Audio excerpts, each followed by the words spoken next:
Hello everyone, I'm Socks, unlocked after completing the Paint Bucket Challenge in Risk of Rain 2, and I'm just here to welcome you to the ultimate supercut of the current 3 episodes of the Useless Facts About Risk of Rain 2 series. I know a lot of you watch my videos in the background while you work, while you eat, or while you try to fall asleep, so I figured that combining these videos into a massive 2-hour binge would be preferable to at least some percentage of my viewers. I tried to cut out as much of the intro and outros as possible, but other than that, the videos are about the same as they were separately. Anyways, I'll stop yapping and get off your screen now. Thank you so much for supporting my channel, and enjoy the video. You read the title of the video, you don't need to know much more than that. A long intro may be my thing, but this time, we're skipping right past it, because there's really no need to dwell on it that long. The video is just what it says on the label, a bunch of completely useless facts that are guaranteed to make you leave this video stupider than you entered it with. On the main lobby, when you first boot up the game, there are 10 different options you can choose from. Single player and multiplayer,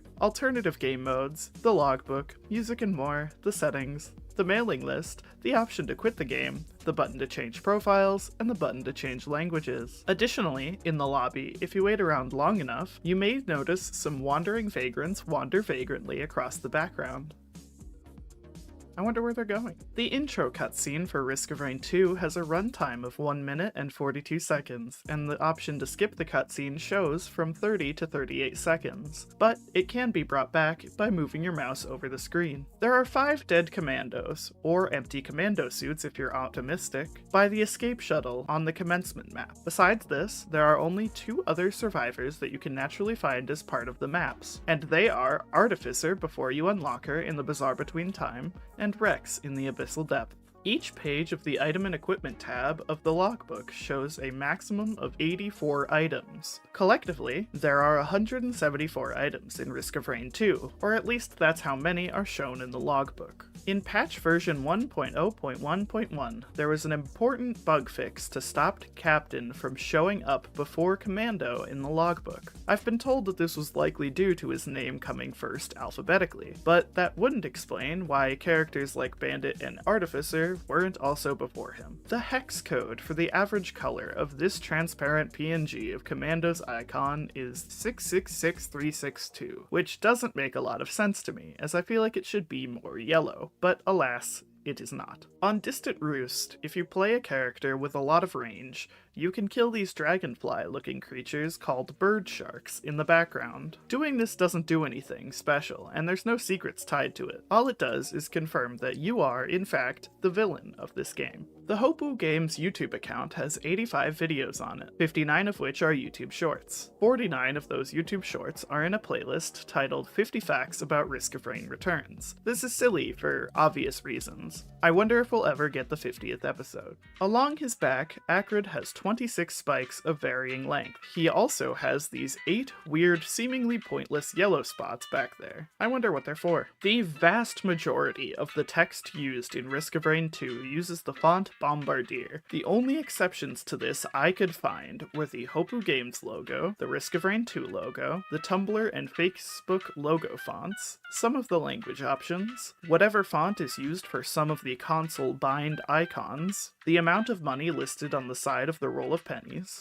the text on the screen of the backup, the text on the bottom of the royal capacitor, which, extra fun fact, was apparently made in Saturn, the card number and logo on the executive card, and the logo on the back and the dial pad on the remote caffeinator. There's probably more, but after meticulously scouring all of the wreckage on Siren's Call and all of the character models just to find nothing, I'm happy with what I found. There are 22 different non-modded interactables that I can spawn in using the cheat menu mod Eralt. Not shown in this image are a few drones, including the TC-280, the multi-shop, the escape pod, the Shrine of Order, Shrine of Blood, Shrine of Woods, the timed security chest in Rally Point Delta, the Halcyon beacons, Newt altars, the deactivated Rex in the Abyssal Depths, the follower of Nukahana below Wetland Aspect, the fans on Rally Point Delta, the portals, the teleporter and the special teleporter on Sky Meadows, scavenger sacks, the bulwarks ambry and the codes and laptops used to get to it, the shrine at the end of a moment fractured, the soups, the pillars from commencement, the environment choosers, also known as lunar seers from the Bazaar Between Time, and the lunar item shop, which is also called lunar buds, the void field vents, the void locust vents, the pods of money that spawn with void seeds, as well as the void potential chests, cleansing pools, and most importantly, the glass frog. Again, there are almost certainly more, but if there are, I couldn't find them. Also, before you comment, I did not include ones that you have to manually spawn in that don't spawn naturally, things like the remote caffeinator. When aiming down sights as Railgunner, her character model disappears to avoid clipping in front of the scope. I only figured this out because of this weird glitch using the photo mod that locks the camera like this. Weird. I didn't know this until I was looking for facts for this video, but did you know that Rally Point Delta is an island? I always assumed that it was like other maps, where it was cut out of the side of a larger area, similar to the Titanic Plains or Siren's Call maps. The top of the cave that the Aphelion Sanctuary is located in is completely transparent. This is likely to save on resources. I still find this kind of funny though, as most maps don't have this quote-unquote issue. Also on Aphelion Sanctuary, there are these trees used to pretty up the background. For whatever reason, they disappear when you try to get close to them. Maybe they are shy. Attempting to interact with Rex in the Abyssal Depths with a fuel array after you have unlocked him doesn't do anything. On one of the two distant roost variants, you can find an Easter egg reference to the first game in the form of a dormant or dead Colossus enemy. I'm a little bit disappointed we don't get to fight anything this big in the game, but it's cool that this is a part of the game at all. This fact might be a little bit too useful to make this list, but I wanted to include it nonetheless. If you use the backup on Captain, all of the backup drones inherit the defensive microbots. But what you might not know is that if you give the backup to an equipment drone, the backup drones still gain the defensive microbots, despite technically not being owned by you. The chain that holds this large crystal in the abyssal depths clips through the ceiling and connects to nothing. This is the only chain that does this, and all of the other ones are connected to the ceiling properly. In the settings, there are 67 different options you can change, including ones you will never likely notice or use, such as the smallest resolution option of 640 by 480. On my monitor, that looks like this. It's not very pleasant. Most people already know about the two Easter egg islands hidden off the left side of a hidden realm a moment fractured. But did you know that there is a third island that is very far off below the main area as well? It doesn't have any eggs, but it is there, and that's pretty neat. Upon further inspection, this island seems to be a direct copy of the island you spawn on when entering the realm, the only difference being some grass that isn't on the second island. I imagine this was just forgotten by the devs, but it's still pretty interesting to me, and I honestly hope they leave it in. Using a cheat menu mod, you are able to visit the original version of Commencement before it was changed, as it's still in the game. This original version was removed and replaced with the ending sequence we know and love today on March 25th, 2021, and instead of having to complete 4 pillars to get to the Mithrix fight, you simply had to run through a linear map as various lunar enemies attacked you in order to reach some jump pads that would bring you to the boss fight. It still included the lunar pod area and soup area that we have today, but basically all of it has since been removed. Please enjoy this short walkthrough of the map.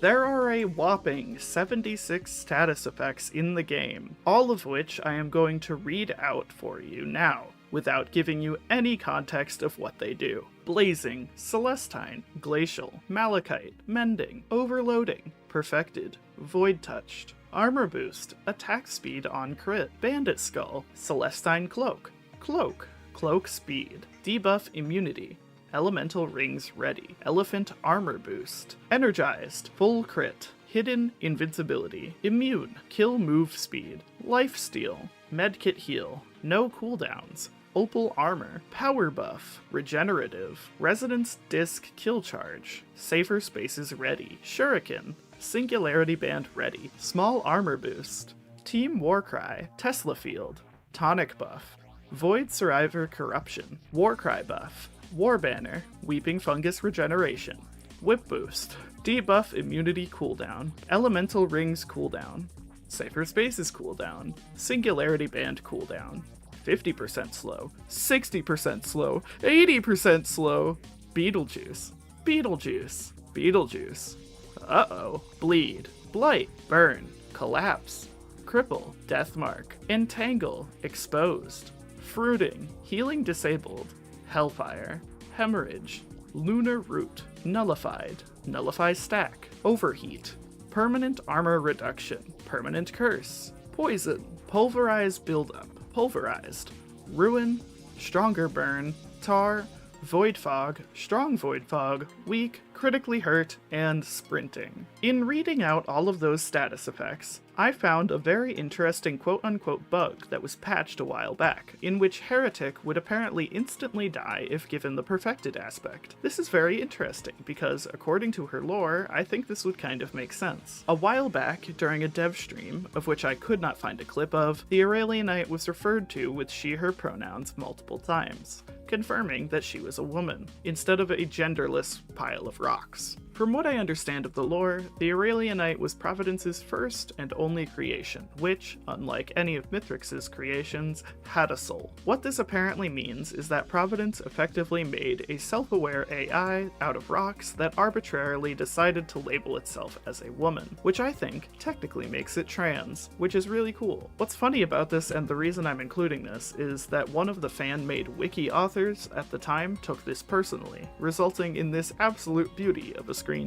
The survivor with the least amount of skills is Void Fiend, as technically, his corrupted abilities are just his base abilities interacting with his passive. You may think that the survivor with the most abilities is a four-way tie between Artificer, Acrid, Multi, and Captain, all with 8. However, that's technically not true, as Railgunner, as according to the wiki, has 13 goddamn abilities. This is only because the ability to zoom into her scopes and shooting those individual scopes' bullets are considered different abilities. The case is the same as activating Cryo/Supercharge and firing those abilities, as those are also considered different abilities. I don't really think that counts though. The lights on Captain's face are very similar to this symbol on the large fixture at Siren's Call. Does this mean anything? Not even a little bit. On the abandoned aqueduct, there is a large bridge in the out-of-bounds area. It has 17 pillars holding it up. There is another bridge that is off in the sand that you cannot normally see from the main map as well, that isn't seemingly connected to anything. It also has 17 pillars. The least earned achievement, as according to Steam, is the Void Fiend Mastery Skin challenge, with only 9.1% of players having it. The most earned achievement is the achievement to unlock the medkit, in which you have to kill a single elite enemy.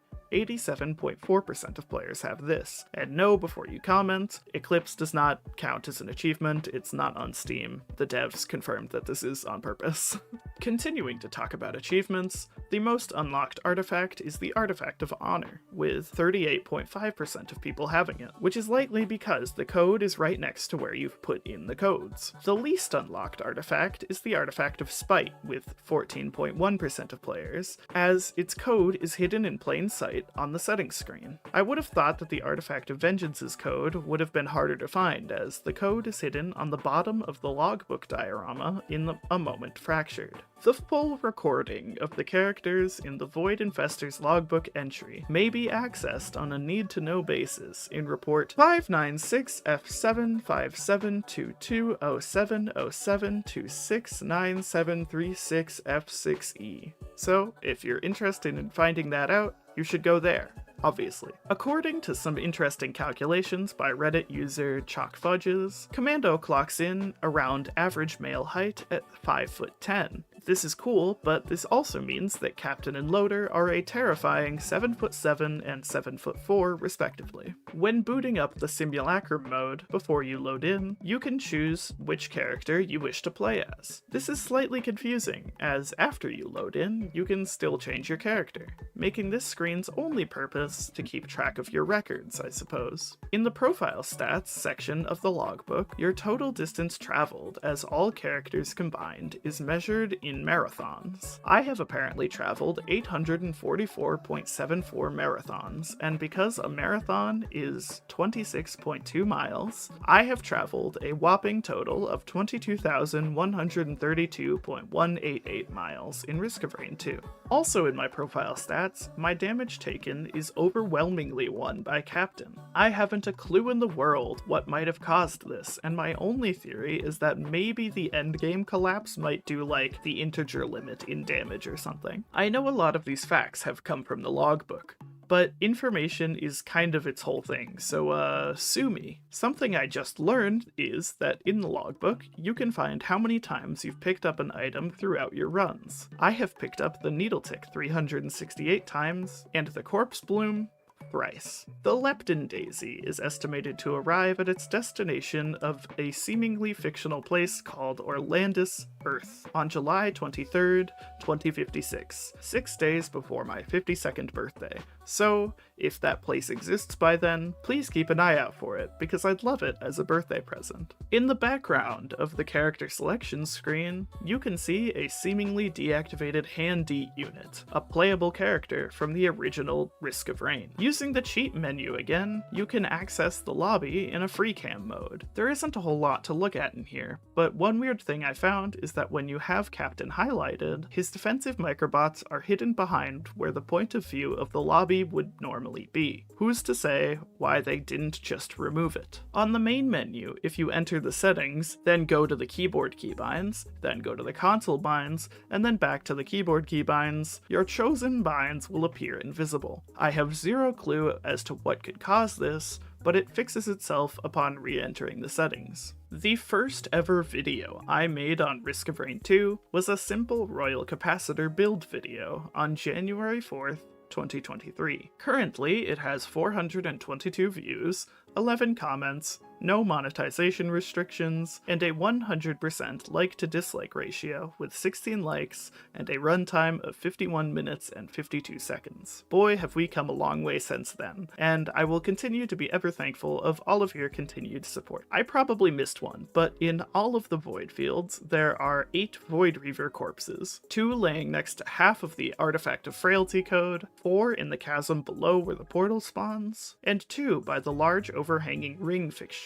Distant Roost remains to be the only map to have a chance to not spawn a newt portal at all. There are 3 spawns for both variants of the map, but for whatever reason, it's the only map where one might not spawn at all. Upon activating Huntress's Ballista ability, you can see that there are 5 arrows loaded into her bow. This is already weird, since the ability only lets you shoot 3 times. What is even more interesting is that even after shooting, you can still see that there are 5 arrows. This begs the question, why doesn't she just keep shooting? The character selection screen is not the only weird area that you can fully explore using free cam cheats. The other one of note is the main menu or title screen. There also isn't a whole lot going on here, except for a weird pile of lunar stuff that you normally can't see, and the realization that the wandering vagrants from earlier are actually a lot smaller than the normal in-game ones. Maybe these ones are kids. Another place I didn't expect to be able to explore was the intro cutscene, which is honestly beautiful. In the Simulacrum game mode, most people have noticed that the maps you play on are cutout versions of the ones in the normal game, with the void background around them. On the commencement cutout map that takes place in the Mithrix fight room, you can see these cute constellations surrounding the area. This is quite interesting, as they do not show up on any of the other maps. On Siphon Forest, there is a door in the cave area that has a suspiciously large carved out area behind it. Usually, I'd assume that that this is nothing, and is just there to be aesthetic, as the door is slightly cracked open and you can see behind it. The reason this is so interesting is because behind that carved out area, there is a massive bridge that you cannot normally see from the main area. This bridge is clearly made out of a second bridge flipped upside down and put below the main one, as there are many spots where they clip together. It doesn't lead anywhere, but my theory is it was a unfinished Easter egg or secret similar to opening the aqueduct on Abandoned Aqueduct. This one is a more useful secret, but on Scorched Acres, you can go up on this large island on the side of the main area. Up here, not only can you find the Artifact of Soul code made up of some rocks and plants, but if you go all the way to the end, you can find a guaranteed newt portal. This portal will always be here regardless of if one spawns in the main area as well. In the Will-o'-the-Wisp logbook entry, there are 8 puns that are, in order of appearance, Bill-o'-the-Wisp, Jared, Flared, Defirent, December, Head on My Smolders, Fueling Around, and Pep Pyrone Pizza. The only piece of Risk of Rain 2 merchandise I own is this metal poster of the classic logo image. I got it for my 20th birthday, and I don't know what to do with it because my walls are comically void of art, and putting this up would only make it 10 times worse. And finally, last but not least, and the most useless fact of all, that you are guaranteed to not gain anything from the 25th character in the Lensmaker's Glasses logbook entry is T. I will not give you any more context than that. Useless facts. We all love them, and I love to talk about them. So, for everyone's enjoyment, this video will just be more Risk of Rain 2 useless facts that are sure to rot your brain. There isn't any other reason to pad this intro, as this video is pretty simple. This video is a bit different than the first one, as a lot of the facts will be a bit more lore and logbook focused. Some of these facts were submitted by members of my Discord, but for the most part, I had to scour through the game and the wiki to find them myself. If you enjoy this video, consider subscribing, but other than that, let's just get into it already. Each rarity of item can obviously be differentiated by their colors, but for those of you who rush through the game and just pick up items whenever you see them, you might not have noticed that when an item is sitting on the ground, it has a different effect depending on its rarity. Lunars have an electricity effect beneath them, equipments and uncommons both have the same light spiral effect beneath them, yellow items have a similar effect but it goes a little bit higher above the item, void items have a much more aggressive spiral, commons just have a slight glow,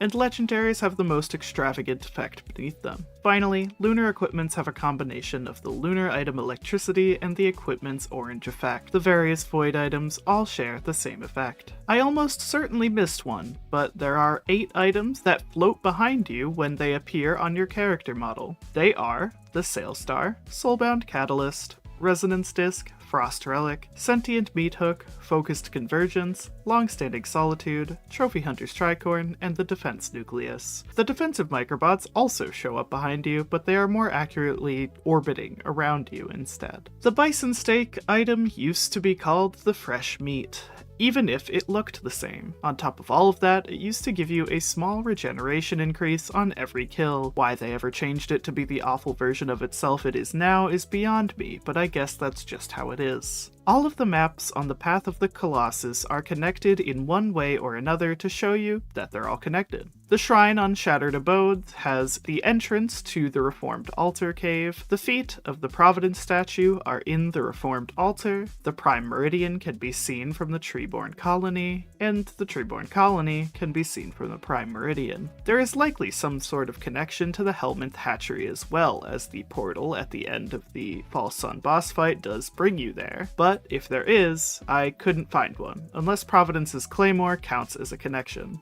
No other maps are connected like this to my knowledge. However, I have a personal theory that the Scorched Acres, Siphoned Forest, and the Aphelion Sanctuary are all in the same area, considering they are all in a forest of massive trees, though it's likely there's just multiple forests on the planet. The water on Verdant Falls doesn't really make any sense. Firstly, the waterfalls on the largest flower don't come from anywhere, and just kind of spawn out of nothing. Secondly, some of the groundwater seems to be coming from nowhere. simply just flowing out of the walls. And thirdly, the flow of the water doesn't make any sense in certain areas. On the cave side of the map particularly, the flow of the water just goes towards the cliff despite there being obstacles in the way. This continues on the post-loop variant of Viscous Falls, as the cave on this version of the map is filling up with water, despite not having any particular way to drain it. I feel like it's only a matter of time before it floods. Loader's Grappling Fist and Railgunner's Scope are the only two secondary abilities in the game that do not deal any damage on their own. There is nothing else to this fact, I just thought that was interesting. The skin that comes first alphabetically is the Admiral skin for Captain.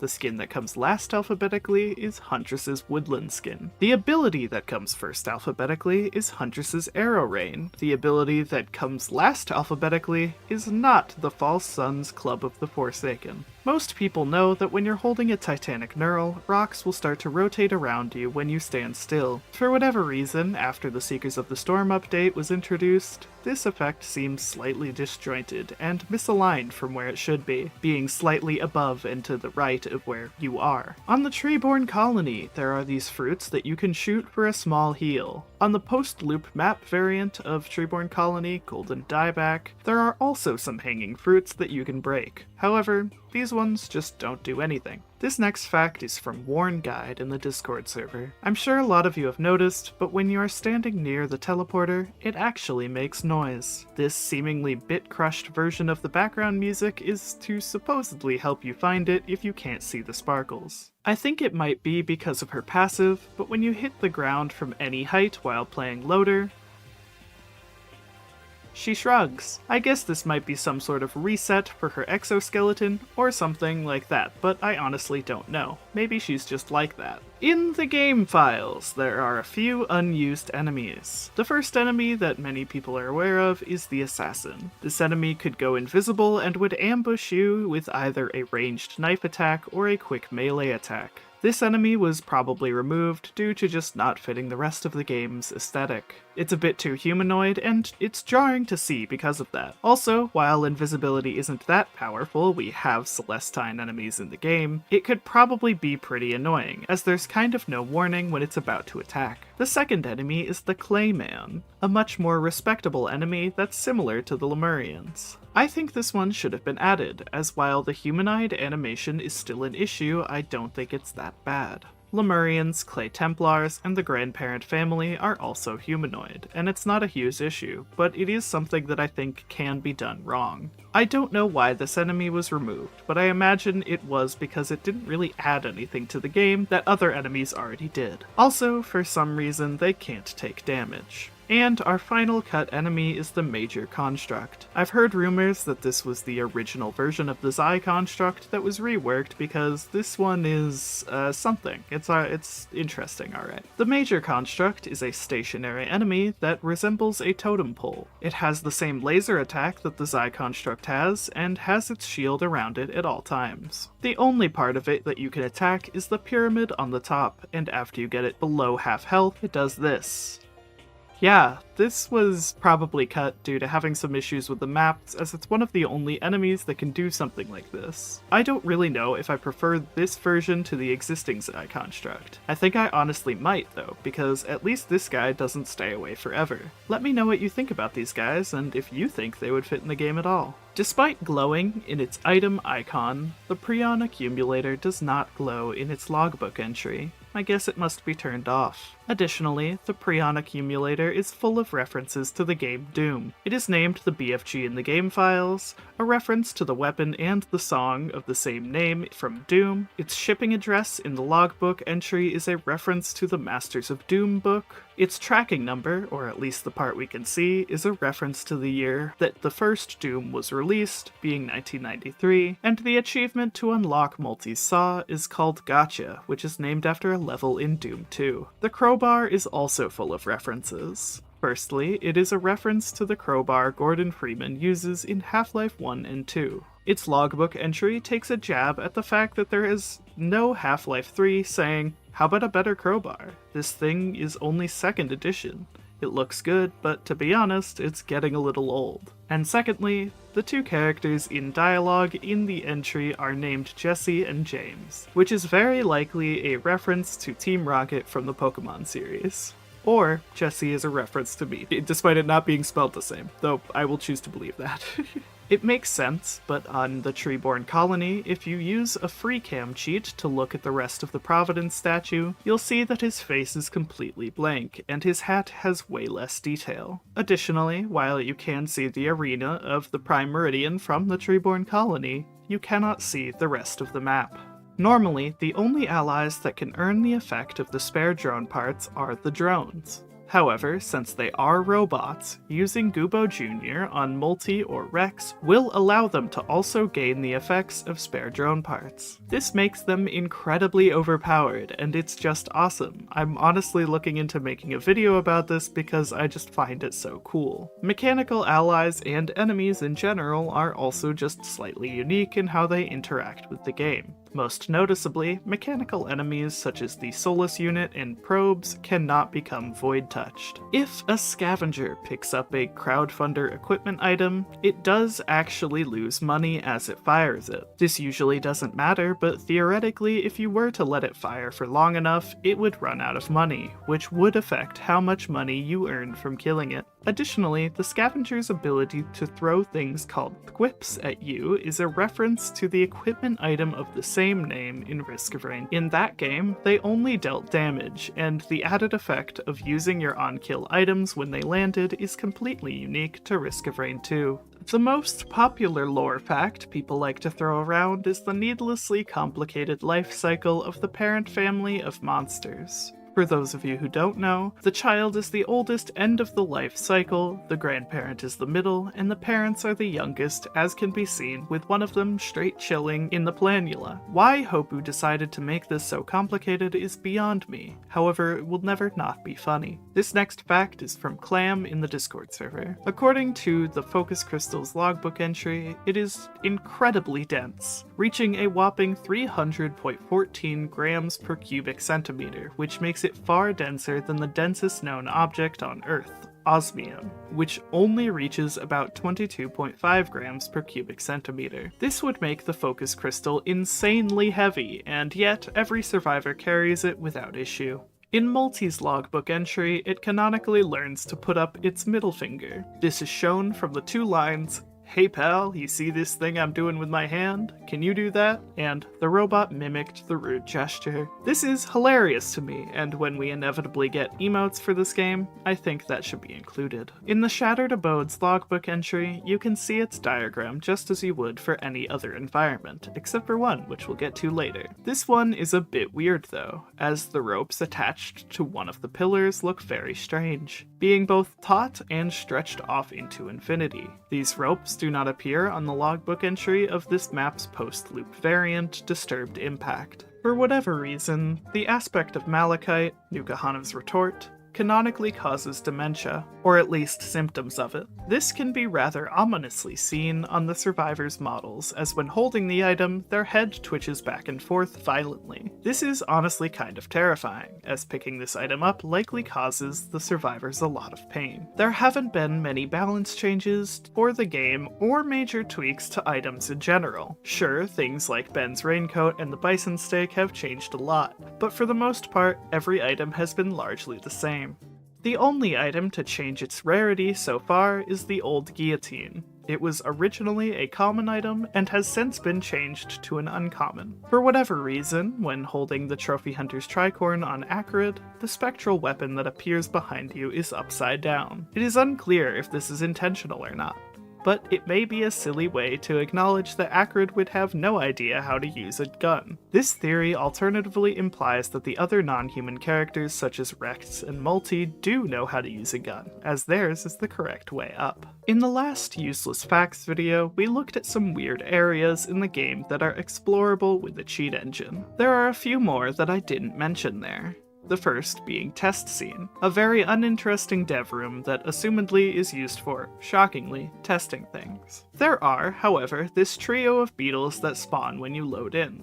They do not attack you, and they just walk off into infinity. They can be killed, but you should know that if you do that, you're the real monster. The next is the outro cutscene for beating the game via the escape ship. I can't use free cam cheats for this one, unfortunately, which is a shame because it is considered a map, so I want to see what it looks like. Another one that I can't move around in is called Satellite Scene, which I cannot, for the life of me, remember where this is from. You can also visit the various backgrounds for alternative game modes, including Prismatic Trials, Eclipse, and Simulacrum. Literally just the loading screen is also a place you can visit, which softlocks your game when you visit it. The logbook is another place you can go, which can barely be seen due to the logbook itself blocking everything. And finally, there's a weird area called AI Test. It's a bit more interesting than the test scene and features a lunar golem doing a funny little shimmy that doesn't attack you because he's just chill like that, and some green and red boxes that put you into first-person perspective when you touch them.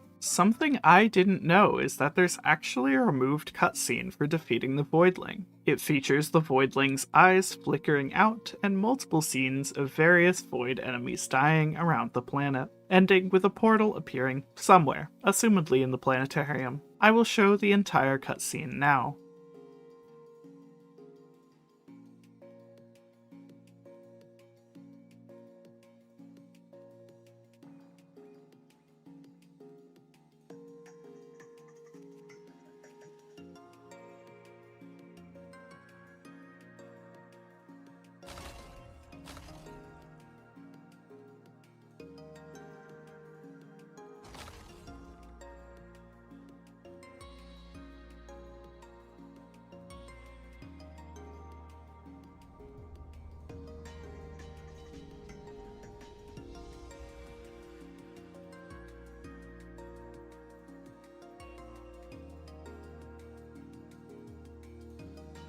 After the Seekers of the Storm update, you can still visit the original version of Commencement, which we showed off in the last Useless Facts video. However, for some reason, it's broken now, with major parts of the bridge missing.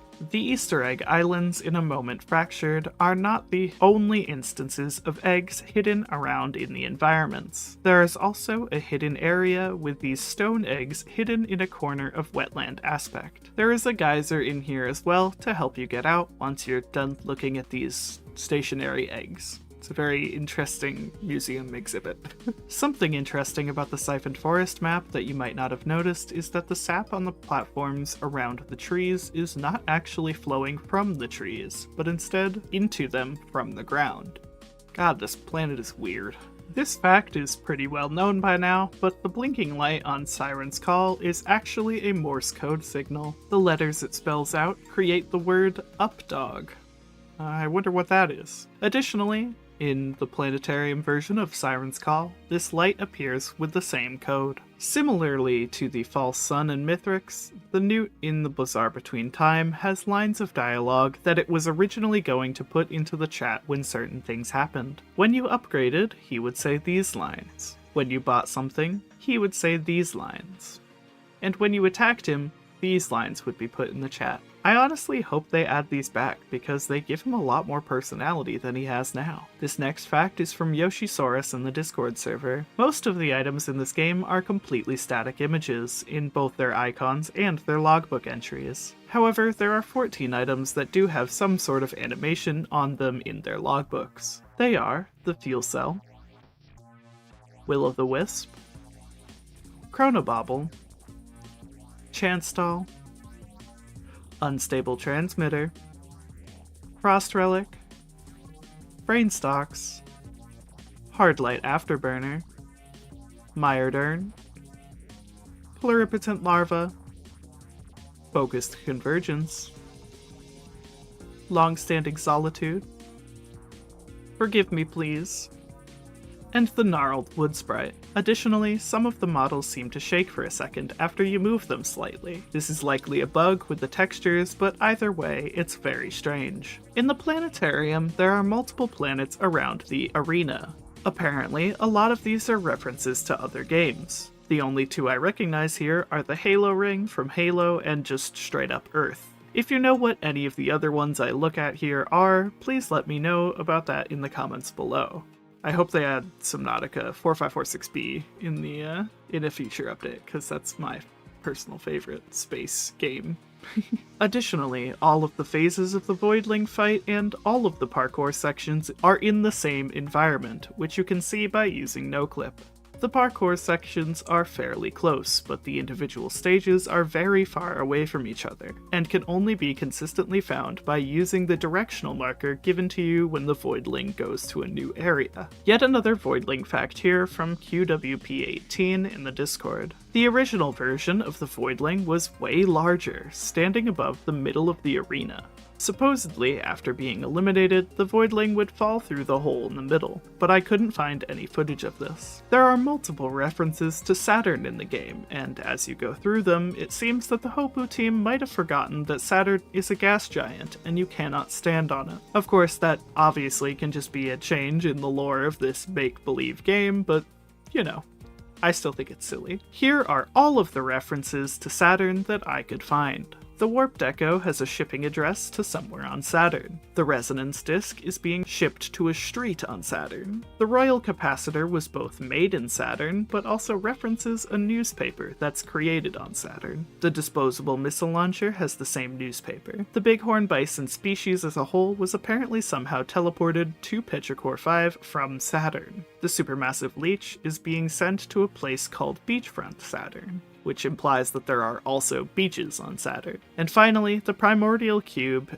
references the newspaper once again. None of this means anything, I just think it's kind of funny that none of these things would really make sense if the Saturn referenced in-game was the same Saturn we have here, which is a gas giant and again, not something you can stand on. This fact might be a little useful for some characters, and is that the escape shuttle's holdout zone stretches infinitely above and below the ship. This means that you can charge the ship without being anywhere near it. Every stage in Hidden Realm has a little diagram that you can see in the logbook. Some of them are a little bit weird, though. The Bizarre Between Times diagram is completely missing. The Void Locus's diagram is either comically zoomed in or is just really big, making it so that you cannot see the whole thing at once. The Aphelion Sanctuary's diagram has a fog effect around its edge that disappears when you view it from below. The Shattered Abodes has the previously mentioned infinitely stretching ropes, and the Siphoned Forest and Rally Point Delta diagrams are incredibly bright. In the lore of the Alloy Warship Unit, it is implied that it was either saved or corrupted by the Alloy Vultures, resulting it in becoming the protector of the Vulture's eggs, and Siren's Call as a whole. Every single monster shown in the logbook has their own little idle animation.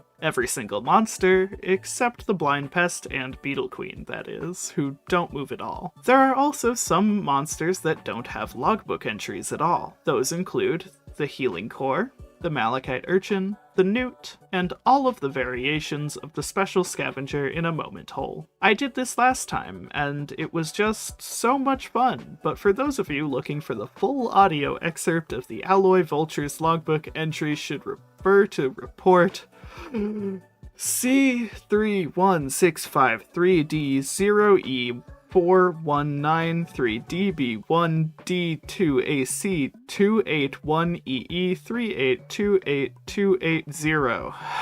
So yeah, if you want that information, you should go there. Obviously, Jesus. This next fact is from Borb43 in the Discord. When playing Railgunner, the on-screen UI is an off-yellow with the words "All Systems Nominal" and a constantly spinning icon in the top right. After picking up the Visions of Heresy lunar item, the UI turns red, the text says "System Error, Unknown Input Detected," and the icon in the top right stops spinning. Something else that is interesting is that even though the item shows up on the end of your railgun barrel, the physical projectiles from the Visions of Heresy will still come out of your face. With the Seekers of the Storm update, we received 3 new post-loop map variants of some of the existing maps. The Viscous Falls has its very own logbook entry, completely separate from the Verdant Falls. The Disturbed Impact has its very own logbook entry, separate from the Shattered Abodes.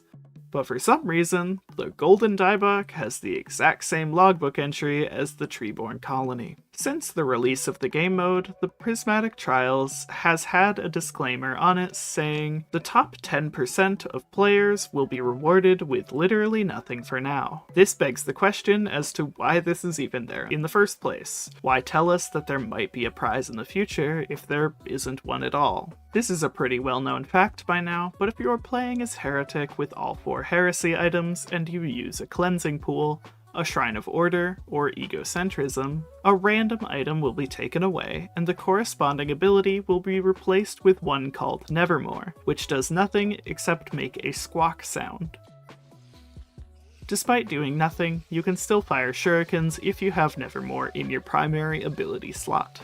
There are 6 enemies and allies that will not be duplicated when using the Artifact of Swarms. They are the Artifact Reliquary, Kajaro and Renald, the ally Aurelianite that spawns with the Halcyon Seed, the Squid Polyp Squids, the Ghosts from the Happiest Masks, and the Lemurian devotees that spawn with the Artifact of Devotion. These mostly make sense, however I think that Squid Polyps and Halcyon Seeds in particular should spawn double the allies because the Queen's Gland and Empathy's cores do. Small fun fact about Eclipse, but if you are playing in Eclipse, the Artifact Portal on Sky Meadows and Helmand Hatchery does not spawn, and you cannot unlock artifacts. You cannot even interact with the code input things at all.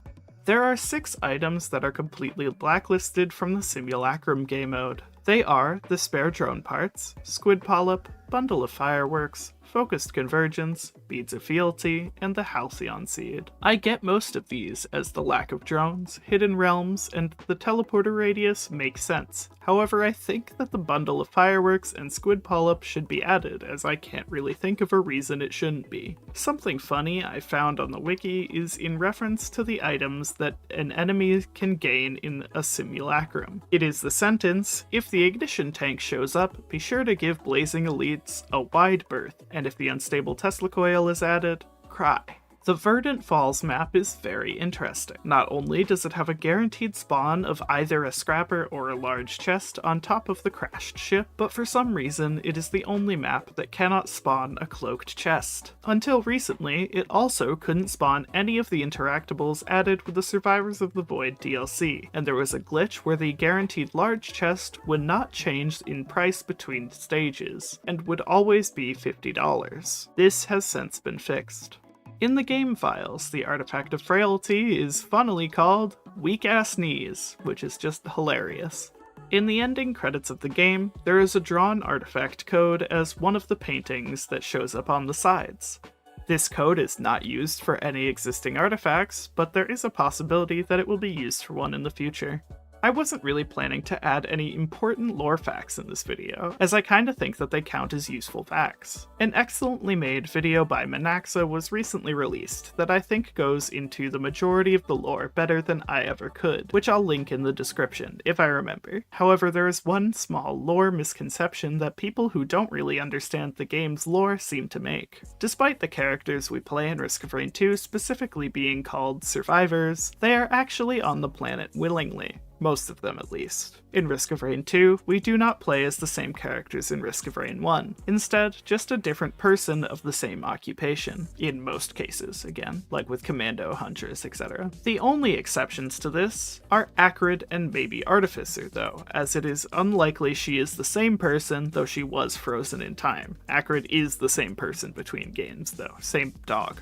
Not person, whatever. Anyways, a lot of people are under the misconception that all of the debris you see on the stages, mainly between Siphoned Forest, Verdant Falls, and Siren's Call, is from the ship that we see in the intro. And it was somehow destroyed, and that is why we are landing in the beginning from an escape pod. This is not true.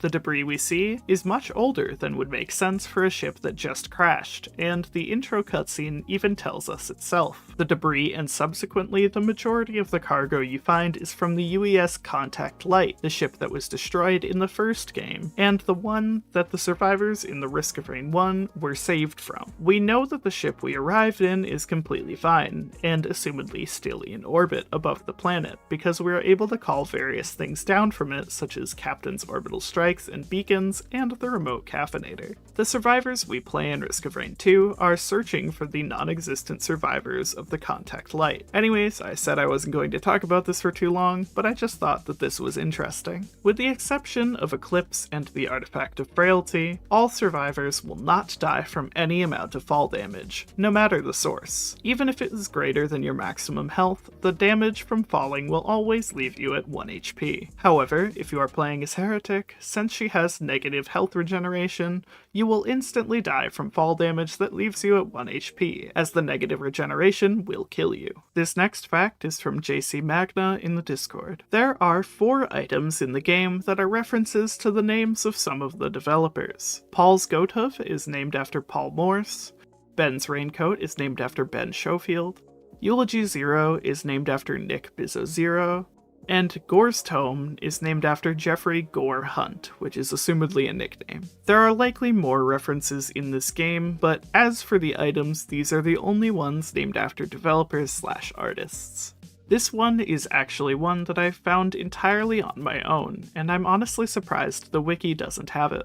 In the Tentabobbles logbook entry, there is a very subtle reference to the movie This Is Spinal Tap. In the sentence, remember to never turn the dial up to 11. This may be a complete coincidence, but I'm going to go ahead and believe that this is intentional, and I am the first person to have found it. All mentions of this idea should be forwarded to my lawyer at gmail.com/ joking. But yes, this is the clip in question of what it's referencing, I believe at least. It's very, very special because if you can see, the numbers all go to 11. Look, right across the board.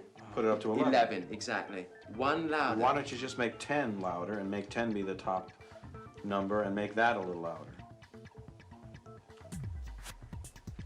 These go to 11. This fact might be a little bit too useful, but because of how the stats change for the shipping request form, it becomes more likely for you to get an uncommon item than a common at 4 stacks, and is more likely for you to get a legendary item than an uncommon at 21 stacks.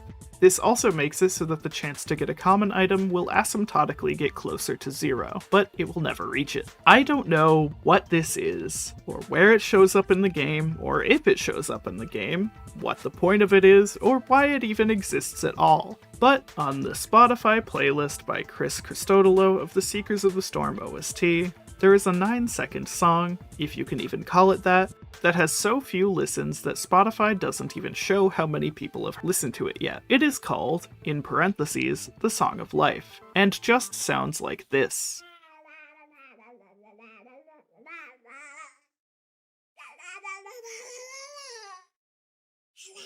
There is a second artist credited with the song named Padme Christodoulou, which, after listening to the song, I'm going to assume is his child. If this is the case, this is adorable. Chris is also not the only creator of the soundtrack to Risk of Rain 2. There are many other people who have helped or even made some of the songs on their own. Most of them have incredibly unique and complicated last names, which I will attempt and likely fail at pronouncing. They are Kostas Christodoulou on the song Om Mani Padme Hum Part 2. I don't know. Why does he name his songs so weirdly?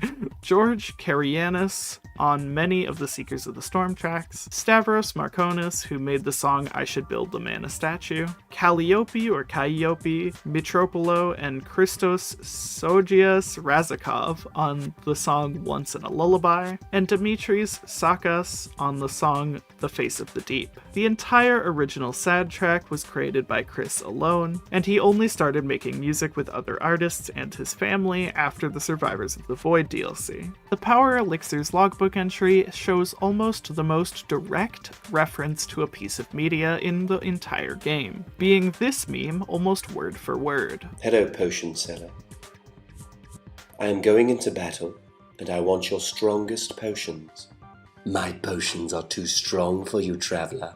I kinda love doing research for this video, because I get to find things like this that were in the game and that I didn't know about, and it's just beautiful. There are 17 items, if you can even call them that do not have logbook entries. They are the fuel array, all of the elite aspects, and all of the untiered items. There are also a few items that you just cannot see at all. The monsoon and drizzle difficulty modifiers, for example, are actually items that you are spawned in holding, as it is the easiest way to change the player's stats. Other weird ones include the harnesses that the devoted Lemurians wear with the Artifact of Devotion, Railgunner's passive, and the equipment cooldown reduction that the equipment drones have. There are more that I didn't actually know about until now. Sockster from the Discord adds that Mithrix's adaptive armor and some of the visual effects, such as the translucent effects on ghost enemies, are also items that you cannot obtain or see. The bile that the Beetle Queen excretes towards its enemies has a terrifying pH value of 0.05, making it slightly less corrosive than battery acid and slightly more corrosive than sulfuric acid. This is vaguely realistic though, as there are things on Earth that go into the negatives in terms of their pH, such as carborane, which has a pH of -18.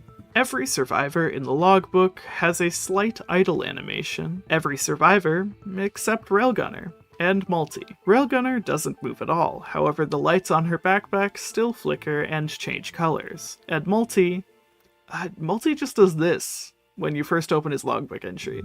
It's a bit strange, and I don't know what he's doing, but ultimately it's not that big of a deal. Another logbook oddity that I thought I'd throw in here is the Nukahana's Opinion, which is comically far away from the camera. By using the mod Start in Bazaar, you can see a secret lunar seer that didn't depict any map in it. Interacting with it doesn't put anything in the chat like the other lunar seers would, and is only shown as a question mark when you ping it. Interacting with the blue portal after using this seer just brings you back to the Bazaar Between Time. Doing this will, however, advance the stage level from 0 to 1, but that doesn't do anything. Void Fiend actually visibly shakes much more as his corruption meter fills up. He also shakes less as it empties. I think this is a really cool bit of attention to detail, and it makes him really feel a lot more tragic as a character. Bandit's lore implies that he isn't supposed to be here at all. He snuck onto the UAS Safe Travels in order to steal the chests that were going to be salvaged from the contact light. I hope he's happy with himself for where his crimes got him, because now he is effectively stranded on Petrichor 5.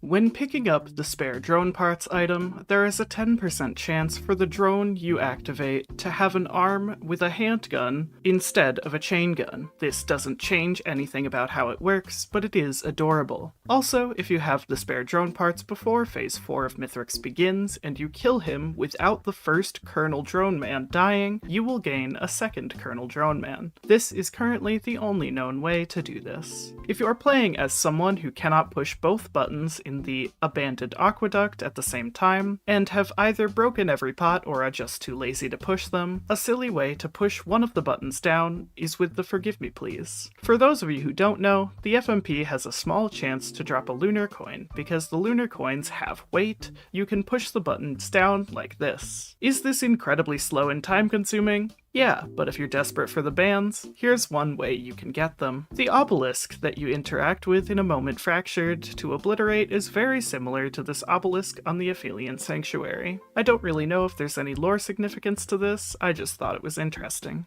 Okay, this one's a long one, so strap in. There are currently 10 different portals in the game. I will list and describe all of them, as well as telling you what they do. The blue portal can either appear randomly or will automatically appear after hitting a Newt Shrine and finishing the teleporter event. Interacting with it will bring you to the Bazaar Between Time. There is also a blue portal in the Bazaar Between Time that will let you leave to the next stage. The gold portal can either appear after hitting an altar of gold and finishing the teleporter event, or charging a Halcyon beacon for the second time. Interacting with it will bring you to the Golden Coast, in which you can fight the Aurelionite. The gold portal also appears after defeating her to let you leave the area. The celestial portal will appear after finishing the teleporter fight and after reaching the third stage after looping. Interacting with it will bring you to A Moment Fractured, where you can either obliterate or go to a moment whole if you are carrying the Bleeds of Fealty. A celestial portal will also show up in A Moment Fractured after hitting the obelisk once to let you leave if you don't want to obliterate. The artifact portal is the largest portal in the game and can be found after entering an artifact code at either of the terminals in Sky Meadows or Helminth Hatchery. Interacting with it will bring you to the Bulwark's Ambry, where you must complete a boss fight in order to get the artifact that you entered the code of. After doing this and collecting the artifact in the middle, another artifact portal will spawn somewhere in the area, which will allow you to leave. The null portal can be found in the hidden cave below the Bazaar Between Time and will bring you to the Void Fields. After completing the Void Fields trial, another null portal will spawn in the area to let you leave. Once you have visited the Void Fields, the null portal will not appear again in the Bazaar. The Void Portal also spawns after completing the Void Fields trial and will bring you to the Void Locus. The Void Portal also has a 10% chance to spawn after a teleporter event after Stage 7. The Deep Void Portal either appears after completing the Void Locus signals or after petting the frog in commencement 10 times after beating Mithrix. This portal will bring you to the planetarium where you can fight the Voidling. After defeating the Voidling, another Deep Void Portal will appear and interacting with this one will end your game. The Infinite Portal is a portal exclusive to the Simulacrum game mode, and appears after 10 waves have been completed to bring you to a new area. The Green Portal will appear after completing a Halcyon beacon for the first time, after completing the teleporter event on any of the maps on the Path of the Colossus, or after defeating the Aurelianite in the Golden Coast. Interacting with it will bring you to the next stage in the order of stages in the Path of the Colossus. And the last portal is the Destination Portal. Currently, the only place this exists is after you beat the False Sun boss fight, and interacting with it will simply bring you to the Helminth Hatchery. If you think that this was too useful or too long,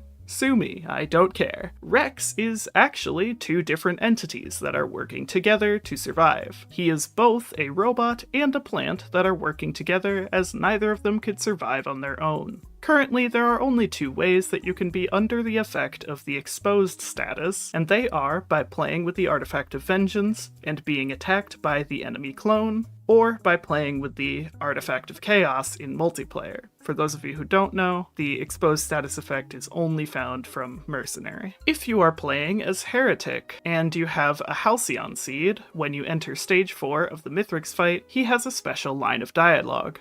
It is, "The Heretic? The Guardian? How? Who pulls your strings, Furman?" While you can physically do more damage than this, the highest damage number that can be shown, with the damage numbers shown in the settings, is 990 million, which will be shown as 990M. There is a cut item in the game files that is seemingly an unfinished version of the Wicked Ring of the first game. It is called Cooldown on Crit, and would reduce your skill cooldowns by 1 second after every time you got a critical hit. As far as I'm aware, this doesn't show up anywhere in the game, but we can only hope that it will be added in the future. There are many other deleted items, I just arbitrarily decided to talk about this one in particular. There are, however, a set of cut items that I do want to talk about, because it's a total shame that they were never added. They are the suppressed scraps, that were all supposedly a part of a void version of the scrapper. Putting an item into this scrapper would make it so that every time you picked up that item later in the run, it would be converted into this type of scrap. I think this should be added, as it allows the player to actively combat the item bloat in the game, and would also help you avoid getting items that you don't really want. Okay, I swear I won't talk about cut items anymore, but one more that I found to be really interesting is in the case of the lunar wings. They do not have any stats or a description, however they do have a short lore entry. It is, quote, "a relic from an ancient avian race. It is said that they gave up on the gift of flight in order to establish new agricultural civilizations, bolstering their strength and numbers to withstand the ever-changing climate of their dying planet." Comment down below what you think this item would have done. Bonus points if you relate it to its lore entry. The only item that will not appear in the 3D printer is the regenerating scrap, for obvious reasons. Other than that, the only items that will never appear in a printer due to other reasons are void, equipment, and lunar equipment items. Lunars can spawn in a 3D printer if you are holding a Eulogy 0. This next fact comes from local pixel artist in the Discord server. The logbook item with the earliest estimated delivery is either the runic lens on June 28th of 2027, or the war bonds, which has an undefined date in 2027, meaning it could be earlier than June. The latest estimated delivery is for the Tental Bauble, which has a date of March 3rd of 2076. These dates imply that the cargo delivery missions of the Contact Light and UES Safe Travels combined would take 49 years to complete. However, clearly that is going to be delayed a bit, and a lot of unhappy customers will be made with all of the undelivered packages. The Siren's Call map is the only non-hidden realm map in the game that a Shrine of Chance cannot spawn on. And finally, the obligatory, truly silly, and useless fact of the video to wrap us up is the letters S, A, L, E, S, T, A, and R show up in the Sailstar's logbook entry a collective 365 times. One for each day of the year, I guess. Did you know that for a while the remote caffeinator was glitched and was raised above the ground? Normally this wouldn't be very interesting, but because of this glitch, we all found out that the caffeinator actually had a drill on the bottom of it. Well, now you do, and that's all this video is going to be. Hi, I'm Socks, or at least I will be after you subscribe to Socks Premium for just $6 a month. And I welcome you to one entire hour, and maybe more if I make this script too long, of useless facts about Risk of Rain 2. So grab the food, you're definitely eating this video too, sit back, and enjoy the video. I do want to say that, since this video has taken so long to make, some of the facts are now outdated. Even so, I will still be including them, and I will still try my hardest to find out which have since been removed and clarify that when the time comes. The angle of the fireworks when using an ICBM is not dependent on the interactable like you might expect, but instead is always tied to what angle you're looking at it from. Now that I've pointed this out, you're never going to see it the same way again. You've never seen the triple fireworks from the side before, and now you'll be thinking about that. You're welcome. For some reason, despite being able to stand on it, the anvil at the top of Helmand Hatchery with Providence's Claymore will have items fall right through it. This makes me curious about if any other pieces of the environment are like this. The bundle of fireworks can be activated by opening the panel on the back of the escape pod. Doing this, however, won't work all that well. The Halcyon beacon also used to not work with the bundle of fireworks, but that has since been, thankfully, fixed. If an enemy has an item that gives you significant barrier, you can actually see the barrier on top of their health bar. This is easiest to see with boss enemies, as the yellow is very similar to normal enemy health bars. There are a few items that do not stack infinitely. Technically, none of them do, as all items are limited by the 32-bit integer cap, but the ones I'll mention are actually kind of achievable in a normal run. The first limit applies to any item that has a stacking chance to activate. Upon reaching 100%, the further stacks won't do anything. Obviously, the various levels of proc coefficient in the game will affect what the cap of these items is, but it will rarely be over 100, as I believe the lowest instance of a proc coefficient value in the game is 0.1, though that's probably wrong. Lensmaker's glasses, and just crit chance in general, are locked at 100% chance, as crit is not affected by proc coefficient. Obvious exceptions for Railgunner due to her passive. The Beads of Fealty and Artifact Key will not do anything beyond one stack. Focused Convergence will do nothing after getting a third stack of the item. Fuel Cell will only allow up to 255 equipment charges. You can only carry 127 stacks of shaped glass because picking up a 128th stack will immediately kill you. I'm also going to include the encrusted and rusted key here, since technically they do not stack above 1, as further stacks don't technically do anything other than ensure you keep the item after using it. Every final boss in the game, except the Twisted Scavenger, of course, have a short spawn cutscene. Mithrix and the Voidlings are 6 seconds long,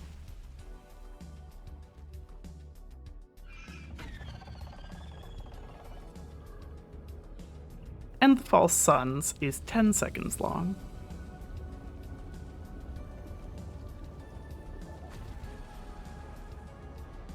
For a while, the unstable transmitter hovered much farther above the ground compared to every other item when sitting on the ground. This also happened when it was in a multi-shop, sometimes making it clip through the top. When hitting an enemy and getting a critical hit, most know that there's a small red explosion effect on the enemy. The symbiotic scorpion actually has a similar effect as well, but it can be hard to see because it's black instead of red.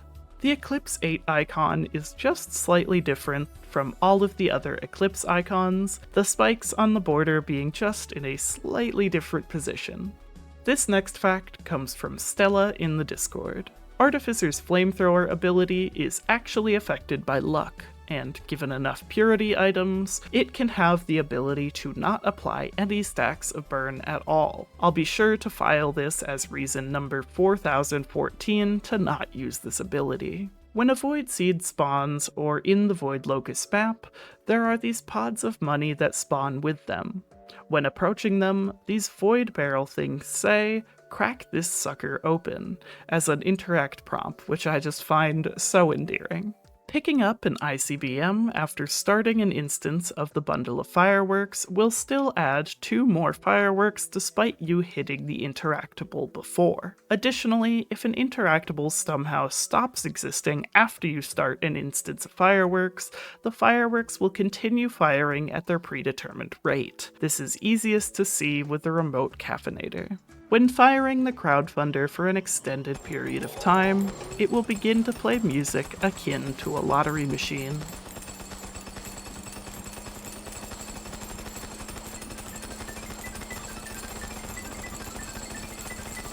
Dio's best friend actually has nothing to do with JoJo's Bizarre Adventure like a lot of people might assume. Instead, it is a reference to one of the developer's cats. The achievement to unlock this item is a reference to a song and the album by the singer that the cat is named after, Holy Diver by Dio. I was absolutely shocked that I had never heard of this song or band before, considering my affinity for metal and their popularity. I obviously can't play it due to copyright reasons, but if you're interested in mid-80s metal, this will be right up your alley. In the starting area of the commencement map, there are many blue lanterns. To be exact, there are 29 of them. As for the rest of the map, including the 4 at the exit of the starting area, 8 on the first bridge, 3 by the Pillars of Soul, 6 on the bridge to the Pillars of Blood, 3 by the Pillars of Mass, and these 4 fires around the base of the arena, which yes, I am counting as lanterns, there are a total of 57 lanterns around the map. There used to be a weird visual bug during the endgame cutscene on commencement. In the first scene that shows the escape pod taking off, a part of the bridge wouldn't appear. You can see this in the footage of the previous episode of this series. If you didn't know this already, you can, in fact, stand in cauldrons, though I prefer to call them soups.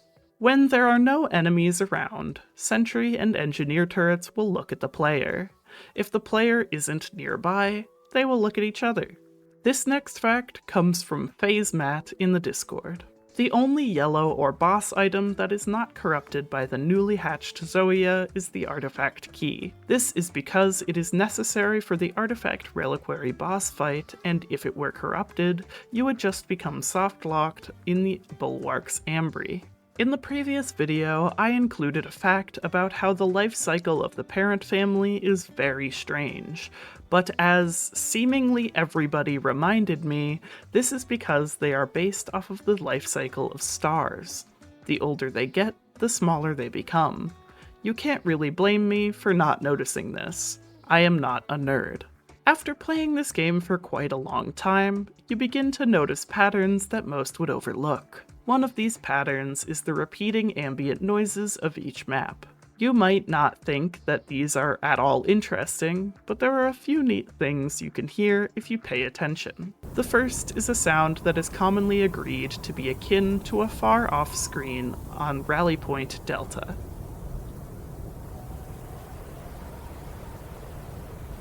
This one in particular drives me a little bit insane since it distinctly sounds like what it would sound like if my father were to yell my brother's name. I won't lie and say that it's gotten me embarrassingly often. The second sound that you might not have heard is that on Hellman Hatchery there are faint sounds of magma worms out in the distance. This is because this map is both a birthing place and a sanctuary for the magma and scorchworms in the lore. And finally, there is this distinctly loud wind sound on maps like Scorched Acres and Treeborn Colony. I and a few other people I've heard have noted that this sounds vaguely like a train horn.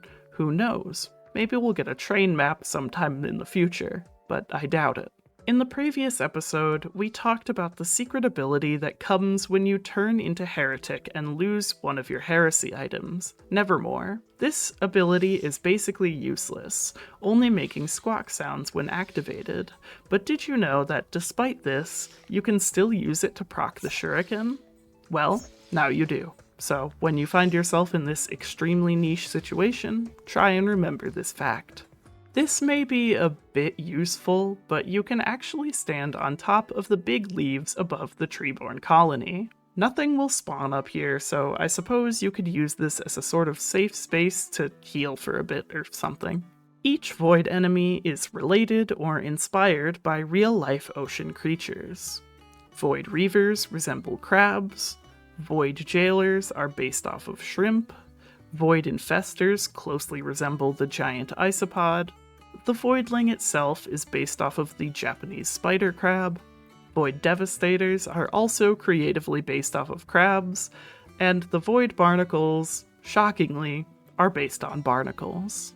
Also interesting is how the report number at the end of the Void Infestor's logbook entry is actually a hexadecimal code for your prison.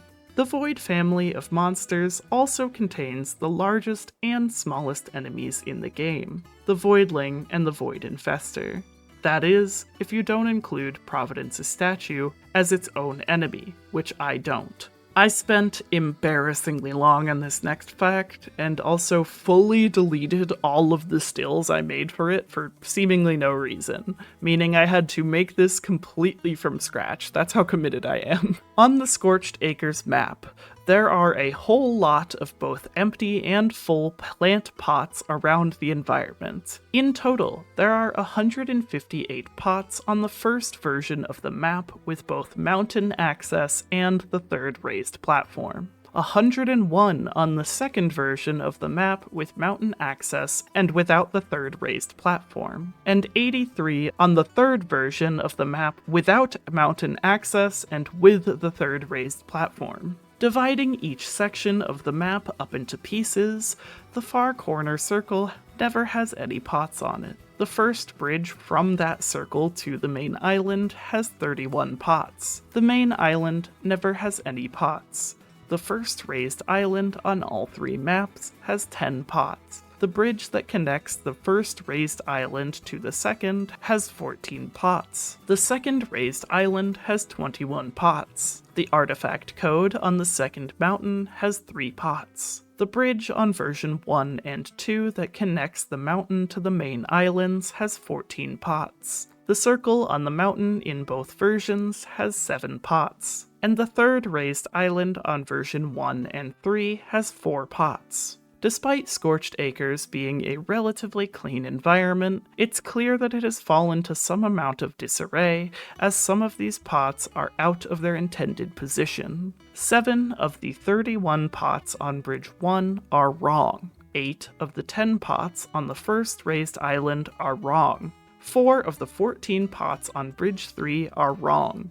12 of the 21 pots on Raised Island 2 are wrong. I assumed that all 3 of the artifact code pots were intentionally put there, so none of those are wrong even if they are knocked over. 4 of the 14 pots on Bridge 2 are wrong. 5 of the 7 pots on the Mountain Circle are wrong. and none of the 4 pots on Raised Island 3 are out of place. To be clear, I did not choose to count these small trees since they are fixed to the ground and therefore cannot be out of place. I also did not count these barrel things full of rocks because they are not pots and they do not have plants. Combined, this means that each pot has a 36.0375% chance to be knocked over or out of place. The messiest section was Raised Platform 1, with 80% of the pots being wrong, and the cleanest section was a tie between the artifact code and the Raised Platform 3, with 0% of the pots being out of place. I'm going to break this tie and give it to Raised Platform 3 since it's still kind of up in the air as to whether or not the artifact code pots are in their intended place or not. What's absolutely insane to me about all of this is that in counting these, I found that there is a case of 2 pots being placed in the same spot somehow on the Raised Platform 2 on the outer level balcony. I am unaware of any other instances of a misplaced prop in the game like this, so if you guys know of any, be sure to let me know about that in the comments below. Whew! We did it. This next fact comes from Stella in the Discord. Loader's Charged Gauntlet utility can be used just before entering an eccentric vase. Doing this will make you go much faster inside the portal, if that was somehow an issue for you. Every time you kill a Clay Templar, they get all dramatic about it and leave behind this splotch of tar where they died. This splotch stays here even if you have corpses turned off. None of the other tar enemies, including the unadded Clayman, will do this, which is really interesting to me. I am not aware of any other enemies that do something like this, where they leave a permanent mark behind when they die. This fact isn't exactly useless, but if a squid polyp becomes void-touched, its health will still decay, which, thank God, because if it didn't, these things would be ruining a lot more runs than they already do. This gold edge of the stone platforms on Reformed Altar used to have no collision. None of the other gold edges are like this, and the only way I can prove this to you is through a screenshot I took to send to the devs because by now this has since been patched. Okay, I'm talking about this gold edge right here.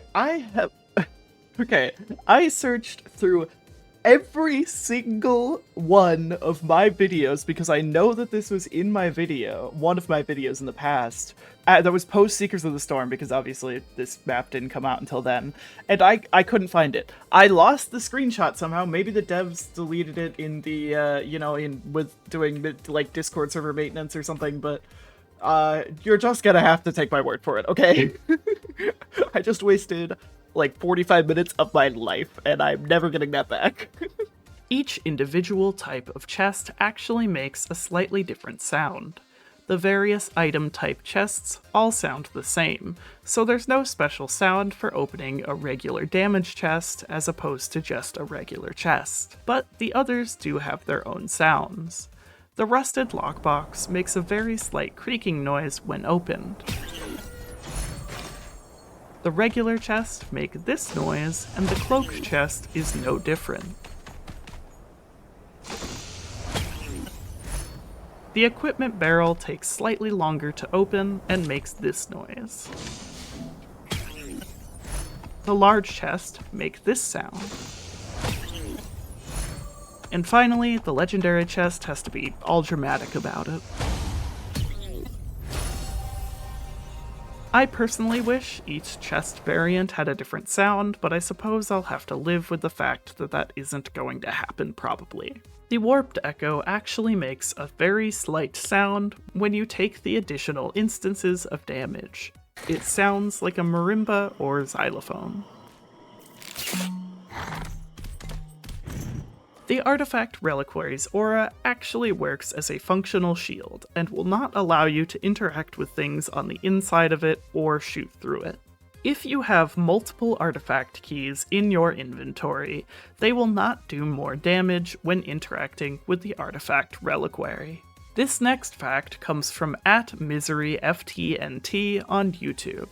The name of the planet Petrichor 5 is the word for the smell of rain and specifically a chemical in bacteria called geosin. The origin of the name is Greek and is made up of the words petra, or rock, and ichor, which effectively means blood. In the logbook, you can find a small diorama of each environment you can visit in the game, including the Hidden Realms. All of them are placed on a circular base with a few exceptions. These include Commencement, which is a hexagon, the 4 variants of Bulwark's Ambry, and technically the Bazaar Between Time, since it doesn't have one at all. Another fun thing about logbook dioramas is how seemingly rushed the diorama for Siren's Call seems to be. Some of the grass is hovering just above the ground.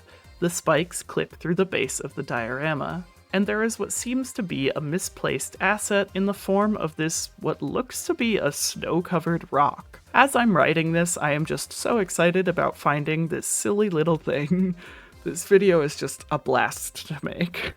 The timed security chest that can be found in various locations around Rally Point Delta will only count up to T-minus 9 minutes and 59 seconds. After that, I suppose you'll just have to guess how late you were. Using the cheat engine mod Eralt, you can spawn in as some things you might not otherwise know about. This includes every monster in the game, including the removed enemies I mentioned in the previous video. This dark blue beetle guard, simply named Commando, which has a fireball primary fire, what looks to be a shield for a secondary, and a close-range slam attack for its utility.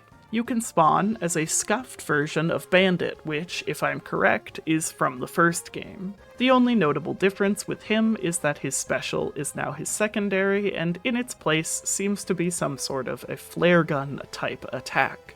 You can spawn as a character named Bomber, which I like to call Commando, but he has scoliosis. He has a fireball primary attack, a secondary that seemingly does nothing, and then Commando's roll and suppressive fire. There is also a character named Sniper, which I like to call Commando, but he has scoliosis and is also covered in snow. He has a single-shot primary fire that reloads similarly to Artificer's primaries, a blindingly white scope for his secondary that seems to have an accurate distance measurer, Commando's roll again, and a special that seemingly only reloads your primary shots. You can play as Handy from the first game, who has a hammer swing for his primary attack, a hook shot for his secondary, a utility that seemingly does nothing, and a special hammer slam attack. There is a character named Enforcer that I like to call Commando, but he has scoliosis so bad that he turned into a rectangular prism. He has a single shot primary,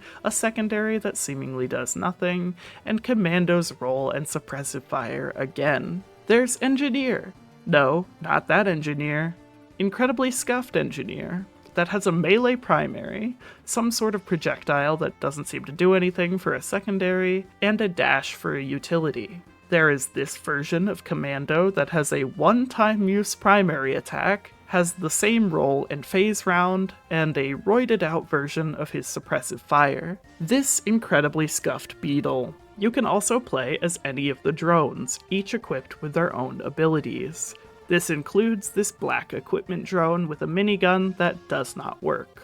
Both slow and normal speed spectators, each of the individual phases of all of the final bosses, including weak as hell Mithrix, a whole host of inanimate objects which I can't show you because the camera completely breaks when you turn into them. And I made sure to save the best for last because also in this menu, there are 3 characters simply called Popmobile.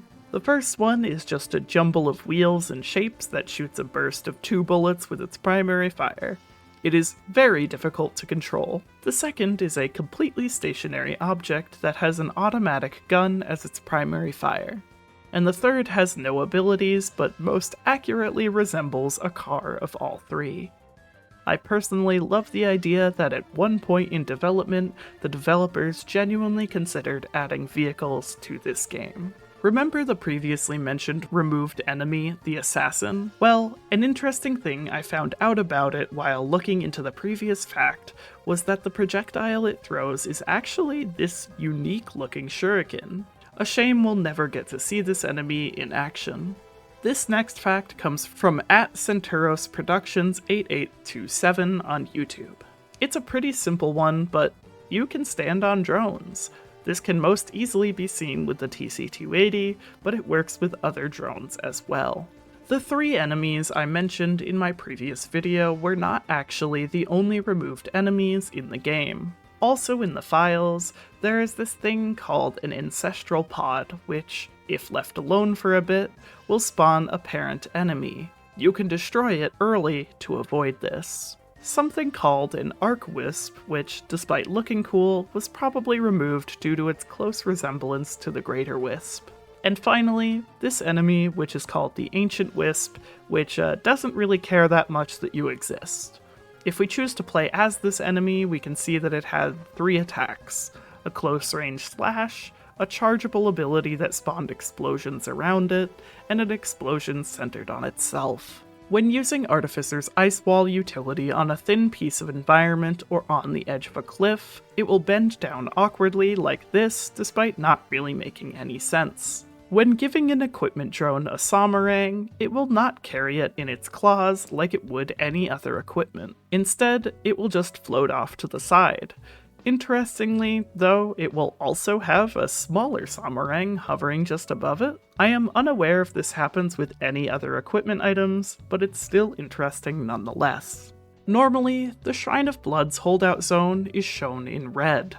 However, when using a focused convergence, this aura turns into a turquoise/green color. Maybe they just wanted to make it easier to see. I have no idea. Jumping or simply falling from a height while holding a headset will ensure that you do not take any fall damage. While you are falling, you can hold space to make this pointless visual effect appear from your character. Shooting will reset your camera to where you are looking, which makes sense.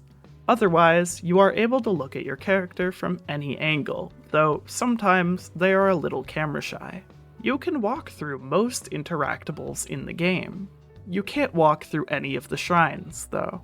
It doesn't help you at all, but in case you are worried, Gubo Jr. does work with equipment drones. There are many other equipments that become useless when given to an equipment drone. These include the previously mentioned Gubo Jr., the foreign fruit, the ocular HUD, the milky chrysalis, the executive card, the blast shower, the jade elephant, the supermassive leech, the Forgive Me Please, the Seed of Life, and the Silence Between Two Strikes.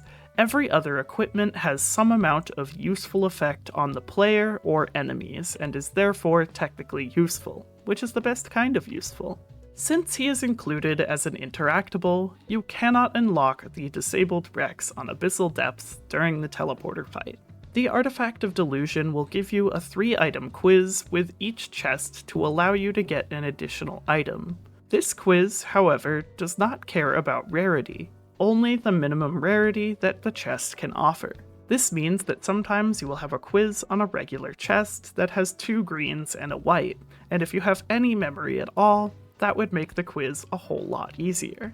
Also, these items in your inventory are in order of when you picked them up, which should help a lot with these quizzes. The Artifact of Delusion does not work with the guaranteed legendary chests on Abyssal Depth and Sundering Grove. I don't know if this also applies to random legendary chests as well, but either way, I think it's really dumb.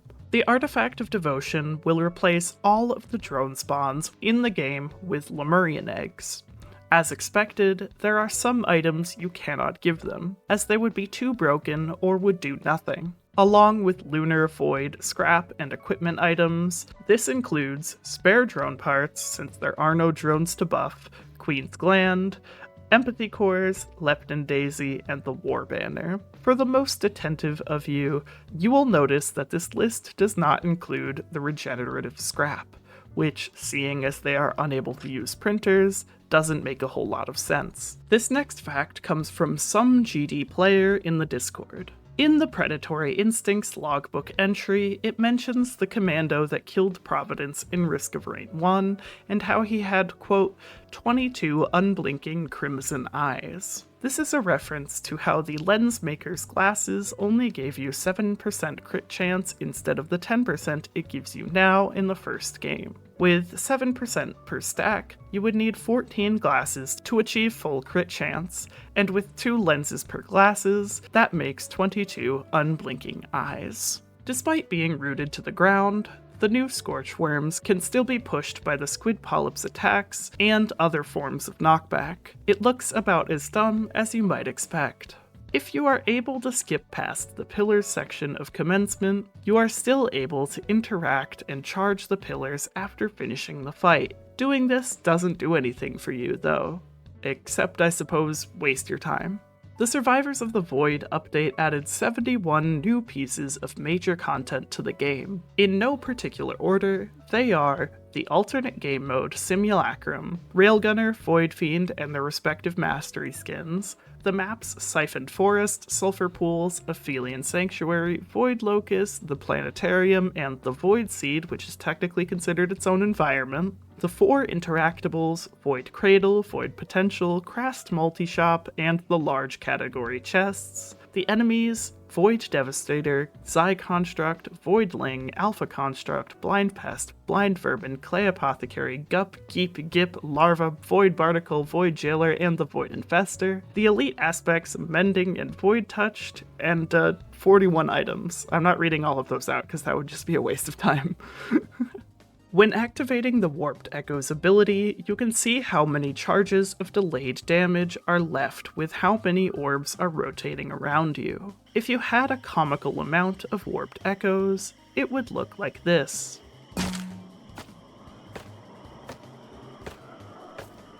When picking up a growth nectar, the item model on your character is not the usual smaller version of the item, but instead a cute little flower crown. Much like the elusive antlers, the flowers will sparkle when the buff is active. When entering the commencement map, the map will spawn in a few enemies like any other map would. However, due to the nature of the moon's many cliffs and the lunar golem's tendency to slide around, this version of the lunar chimera will often fall off the map as you make your way across the bridge. This seems to happen for me basically every time I enter the area. Though you usually only see them in flight, the blind pests will land on the ground, and walk if they are stunned, frozen, or simply get too close to the ground on their own. I hate to admit it, but I find this to be very cute. Despite being an interactable, the Scrapper will not activate your squid polyps or bundles of fireworks. The Scrapper is also unique in that you are still able to use it when it is outside of the teleporter radius. This next fact comes from @5pebblesE8s on YouTube. Void Fiend's secondary, Flood, allows you to rocket jump, but only if you are running the Artifact of Chaos. This works with the corrupted version as well, though it's not quite as effective. One thing I've always been bothered by in the game is the items section of the logbook. In my opinion, each rarity should be sorted alphabetically so that it's easier to find. For a while, I thought they might have been sorted by their internal names or something like that, which might still be possible. However, I failed to notice the obvious. The items in the logbook, with the exception of scrap, are ordered within their rarity and the order they came out, which I guess makes sense, but I'm still rooting for alphabetical sorting. In the opening cutscene of the game, we can see a conversation between Captain and Commando. The text for Captain uses the hex code 78A9EE. The text color Commando uses is just barely off-white with the hex code E7E8E8. If you ever somehow forget what artifact you just entered into the compound generator, fret not. Once you load into the Bulwark's Ambry, you can see which artifact you chose show up at the bottom of your screen for a brief period of time. If there are more than one artifact keys laying around the environment in Bulwark's Ambry, using one on the boss will make all of the others disappear. This and the previous fact about multiple stacks of the item not dealing more damage makes me think that the devs might possibly maybe hate fun. The Warped Echo and Safer Spaces both cast a spherical aura around your character when they are off cooldown. Interestingly, they are the same size, so they overlap each other strangely like this. What's silly is that the aura cast by the oddly shaped opal is smaller than both of them. I don't know if this is intentional or not, but it's still something I can't not notice when I'm playing the game. You are able to interact with command essences and the command interface when you are in Seeker's Sojourn ability. This is nice since you can't be harmed while in Sojourn, but unfortunately, it's really hard to do since Sojourn makes you constantly move forward. If you are in Seeker's Sojourn ability as you teleport to leave a stage, the effect of the ability will just infinitely move off into the distance in whatever direction you are moving in when you teleported. It looks pretty goofy. This also works with her new utility, Reprieve. Also, if you are in Seeker's Sojourn ability and run into a Malachite spike, they will explode, but they won't deal any damage to you or give you anti-heal. This next fact comes from Mr. Mega 1423 on YouTube. Chef's secondary, Icebox, requires you to complete the challenge It's Getting Hot in Here. This name is a reference to the song by Nelly called Hot in Here, and specifically the lyric, "It's getting hot in here, so take off all your clothes."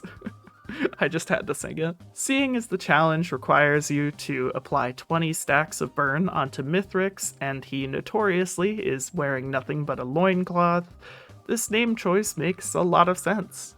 When you die, there are 46 different messages that will show up in the chat and in the top right of the endgame screen. Most of them have no requirements to appear and are just chosen randomly. These are, in no particular order: you are dead. You embrace the void. You had a lot more to live for. Your internal organs have failed. Your body was gone an hour later. Your family will never know how you died. You died painlessly. Your death was extremely painful. You have broken every bone in your body. You die a slightly embarrassing death. You die in a hilarious pose.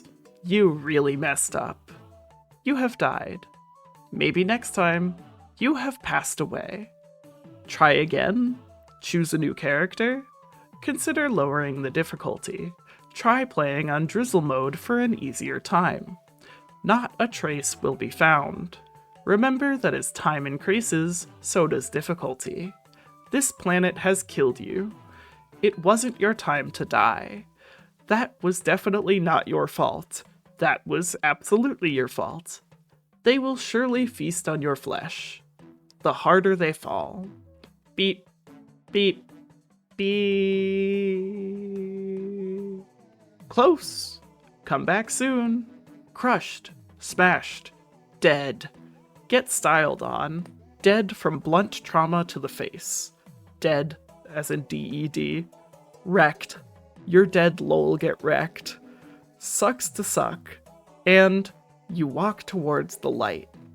The remaining 8 messages require special circumstances to appear. If you die while carrying a shaped glass lunar item, your message will be, "You have shattered into innumerable pieces." If you die from a void detaining attack from killing a void reaver, jailer, or from the voidling, you get the message, "You have been detained, await your sentence at the end of time." And finally, the last 6 messages appear if you die from fall damage. You tripped, crunch. You left a beautiful crater, you forgot your parachute, you greatly miscalculated, and finally, you lost your fight with gravity. Dealing damage to the eggs on Siren's Call will actually count towards the final damage stat on the post-game report screen. This damage will also be added to that survivor's total damage dealt stat in the logbook. Despite the Berserker's Pauldron and Gorag's Opus being different items, the buffs they grant use the same icon. The only difference between the buffs is that Berserker's Pauldron only grants the buff to you, whereas Gorag's Opus grants the buff to you and all of your allies. It is possible to put more inputs into Seeker's meditation after the animation ends. This can be heard by spamming wrong inputs after you finish the QTE.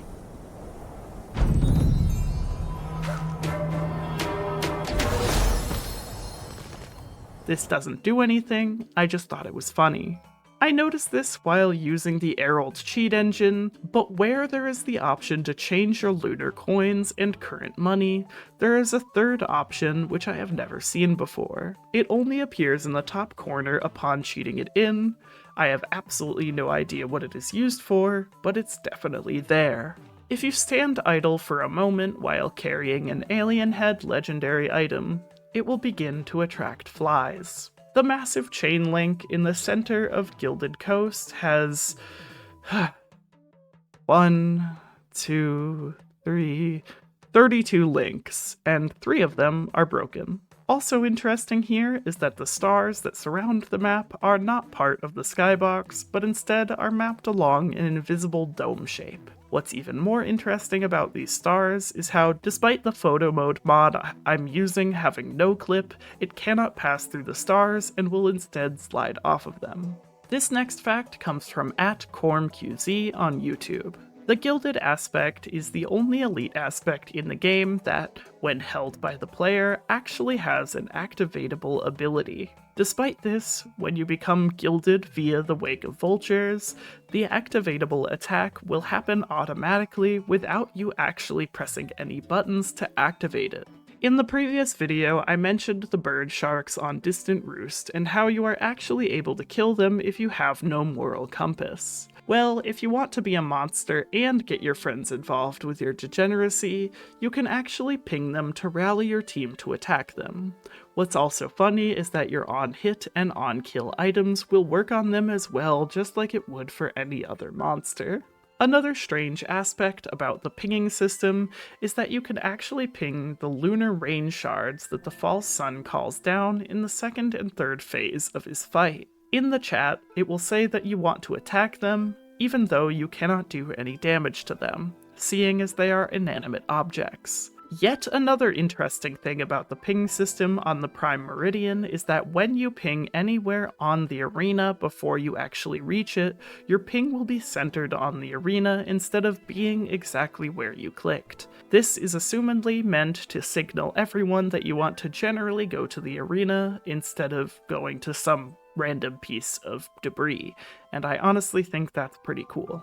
When holding a red whip uncommon item on multi, it works like it would any other survivor, deactivating once you use an ability, as that would be considered to be in combat. However, there still exists a bug in the game that makes it so that if you continuously hold down your attacks while in power mode, the red whip buff will activate. Unfortunately, it doesn't really seem to do a whole lot, but it's cool nonetheless. Remember that fact about how, after waiting a moment, you can look at your character's face? Yeah, well, this doesn't work with multi, who will always face in the direction you are looking. I only found this out while looking for the previous fact, and I am just so sad about it. On commencement, you can put engineers' turrets on the top of the chargeable pillars. Once you begin to charge them, and they lower into their bases, your turrets will not fall with them, and will instead float where it was placed. Your mines, however, will stick on top of the pillar. How strange. There is an amazing glitch right now that happens when you hold both attacks with power mode, and specifically the nail gun in the secondary slot. While holding the attacks and entering Shadow Fade with the Strides of Heresy, you will continue to fire only your right nail gun. Once Shadow Fade ends, the animation will just completely break. This isn't the only multi-weapon glitch, though. If you have your buzzsaw in the primary slot and activate Volcanic Egg while holding it, it still works. Yeah. Keeping with multi, no matter what skin you use, multi's power mode, cylinder, things will always be his base skin's yellow. Also, on his 2 alternate skins, there's this handle on his left arm that flickers weirdly when using power mode. This is starting to feel like one of the glitchiest abilities in the game. This next fact is from Monol0798 on YouTube. The body of the larva is actually reversed from what you might think it is supposed to be. Looking closely, the head of the larva is actually the small part, whereas the larger part is just its tail. In the old version of Commencement, which is still in the game, albeit in a broken state, it didn't have any of the pillars we now know and hate. But that isn't fully true. There's actually a very out-of-place pillar of blood where the cauldrons were. In the current version of Commencement, there are a few pots on the platform with the pillars of soul that are visually broken. The sides of them are see-through, and they have some floating plants. Also, there is this very glitchy rock that is really stubborn about you walking up it. If you didn't notice, I went through the effort of playing through an entire run just to prove this glitch was also in vanilla. If that dedication isn't worth a subscribe, I don't know what is. Below the sands of the abandoned aqueduct, there's a secret den where our favorite gay Lemurians live, but it hides a gruesome secret. There are... no. 2 misplaced tiles hiding out of bounds! No! Speaking of out of bounds, these floating cubes that you'd assume were out of bounds in the Bulwark's Ambry are actually not. You can stand on them. Wow. Also here, you can see that both the previously mentioned Dome of Stars, but also the massive sphere around it, are actually physical things you can look at from the outside. It's very cool, I think. Having a bunch of lysate cells on Bandit can be a very helpful thing, allowing you to scale your Desperado much faster. However, you must be careful with this newfound power. Spamming the button before your gun actually fires will consume the charges without actually using the ability. You probably don't want that to happen. I'm just going to straight up recycle this fact from the wiki word for word because I really can't put it in a better way. Moving at 300 miles per hour, the requirement to complete Loader's Earth Shatter challenge, would be the equivalent of being hit by a Bugatti Chiron Supersport. Using a special calculator, moving at 300 miles per hour while using Charged Gauntlet would amount to 2,000 tons of force, equivalent to 13 whales or 2 football stadiums. However, that answer was reached using the weight of an average adult female, 110 pounds, and not the weight of loader gear itself. If using the loader gear measurement instead, punches at 300 miles per hour would be the equivalent to 5,729,489 tons of force. Looking at the Alpha Constructs model in its logbook entry at just the right angle will make parts of it disappear, allowing you to see inside of it. With Acrid's epidemic ability spreading to 2 different enemies per instance up to 20 times, the potential maximum of enemies you can affect at once is 1,048,577. This is complete overkill, seeing as the maximum number of enemies that can even be spawned at once is only 40. Many items have idle animations when floating around your character. I'm not going through every single instance of this, but one I will point out is the Eulogy Zero because it is simply adorable. It does a little flip. Shadow Fade usually makes you completely intangible to all sources of damage. However, this doesn't apply to natural hazards like the lava in Helmand Hatchery and the various instances of Void Fog around the game. It's very strange to me, personally. If you are intangible, like in Shadow Fade, when the phase 2 or 3 False Sun laser attack begins, it simply just won't. If the damage you took that activated your Warped Echo was a type of knockback, each consecutive hit given by that Warped Echo will apply that knockback too. This is most noticeable in the False Sun boss fight with his slam attack. The smaller radio tower on Rally Point Delta will always be straight up and functional. However, on the Simulacrum version of this map, this tower has since been destroyed and knocked over. Many of the other Simulacrum maps have debris floating around and are generally in disarray, but this example on Rally Point Delta is the most obvious. Another oddity on the Simulacrum maps is on the Aphelion Sanctuary variant, where the normally darkly colored jade circles have completely incorrect lighting. It just doesn't fit at all, and I have no idea how this could even happen in the first place. Game development is weird. If you have enough movement speed, you can outrun pickups like Monster Tooth Orbs and Gore's Tome Nuggets of Gold. I believe the minimum amount of movement speed you need to achieve this is 1 goat hoof and 4 energy drinks. These items make you move at almost the exact same speed as the pickups I took, and it looks really dumb. The previous fact can actually be to your detriment, and not just because you'd have to stop moving to actually get the pickup. But this actually makes it far easier for your allies to steal your pickups from you. And oh, by the way, your allies can take all of your pickups. This is fine for the Monster Tooth, but not so fine for your Nuggets of Gold. In the Join Multiplayer Game screen, you can refresh the currently shown lobbies to find the most recent listings. Clicking the button to do this reveals an item that doesn't appear anywhere else in Risk of Rain 2. This item is the Timekeeper's Secret from Risk of Rain 1. What it did was stop time, assumedly for everyone but yourself, when you got to low health. In Risk of Rain 2, it's just used as this cute little reference to the original game. The game's difficulty scale has 9 different levels. They are easy, normal, hard, very hard, insane, impossible, I see you, I'm coming for you, and ha ha ha ha. There are also remnants of a very easy difficulty left in the game files, but this does not show up anywhere in the game. As of May 5th, 2025, you can find me in the credits of the game. I am there due to being part of the playtesting team for Seekers of the Storm 2.0 updates. There are other people named with me, and they are YouTuber Biznap, modder Orbeez Eater 22, modder Swuff, YouTuber Race, YouTuber Disputed Origin, modder Wolfo, modder King Enderbrine, modder Harbinger of Me, modder Buns, modder Muffine, modder Nebby1999, modder The Time Sweeper, modder Hifu, modder Jade Cascade, YouTuber Raydans, modder Chinchi, YouTuber R&D Thursday, YouTuber Cabbage, and YouTuber/Loremaster The Grove Tender. If you travel to the wiki for this game, you can find all of our names listed next to a list of all of our social medias. Clicking through this, I was surprised to see that I have a link for merch listed here. This is strange because I don't have merch. Clicking on it brings you to Biznap's merch store, so I'm just going to assume that this was a formatting error on the website.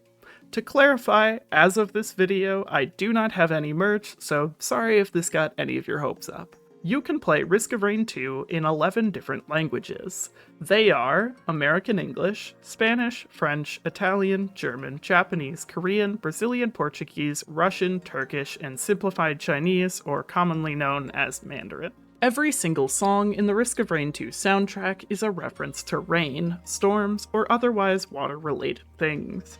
I'm not going to read out every single reference because that would take forever, but a funny one that I want to point out is the song Nocturnal Emission, which is the scientific name for a wet dream. The Beatles' idle animation in its logbook entry is completely broken and just looks really weird. I hope he's okay. On the Steam store page for Seekers of the Storm, there is a scene with Artificer Rex and Loader facing off against a stone titan. Artificer is using her Snap Freeze utility, except it's not quite right, having only 6 pillars instead of the proper in-game amount of 12. I suppose some of them were broken. Also on the Steam store, there are 10 items that can be seen on the various survivor models of the Seekers of the Storm store page. They are the Bison Steak and 57-leaf Clover in the first chef image, the Longstanding Solitude and Electric Boomerang in the second chef image, the Sailstar, Bolstering Lantern, and Warped Echo in the second Seeker image, and the Tougher Times, Wax Quail, and Bundle of Fireworks in the Reformed Altar image. After scouring through the other screenshots, I am confident there are no other items that can be found in these images. The 57-leaf Clover in the first chef image seems to be in the wrong place, as, in-game, it appears on the side of his head and not on his wrist. However, I might be looking into this too much because the clover might just be part of the splash of items flying around Chef as he cooks. The bolstering lantern on Seeker's belt in her second image is definitely in the wrong area, as in-game it actually hangs off the front of her belt, not the back. All of the other items are in their proper spots. This next fact comes from @DuncanMartin9120 on YouTube. If you are carrying an equipment when you take the fuel array from the back of the escape pod, the equipment you are carrying is placed in the escape pod in place of the fuel array. It looks really dumb. This also happens with the Prion accumulator in the locked security chest on Rally Point Delta. Though you can always change the direction you are looking while in Seeker's Sojourn ability, your model will always point the direction that you are looking when you activated the ability upon leaving it. At the endgame screen that appears when you either die or defeat the game, there are 13 different stats on the left side of the screen. Each stat assigns a certain amount of points which don't actually do anything for you except make you feel good. Time alive gives you 1 point per second you live, 10 points per kill, 100 points per minion kill, no points for deaths, 0.1 point per 1 damage dealt, 0.1 point per 1 minion damage dealt, 1 point per point of damage dealt towards your most damage dealt, no points for damage taken, 100 points per level reached, 1 point per gold collected, 100 points for each item collected, 100 points for each stage completed, and 35 points for every purchase made. Fun drinking game idea. Drink every time I said point. The Shatterspleen had 3 concept art alternatives. I absolutely hate all of them, and am very thankful they went with the version they did. The Hermit Crab has 2 hidden claws on its underside, which you would likely never see without looking at it in the logbook. These are assumedly to help root itself to the ground and possibly eat as well. I'd love it if someday we got a Subnautica adjacent mock biology anthropology thing for the monsters of Risk of Rain 2. Within the logbook, there are numerous instances of people being injured or killed in the entries for the items. I will list all the ones I could find now.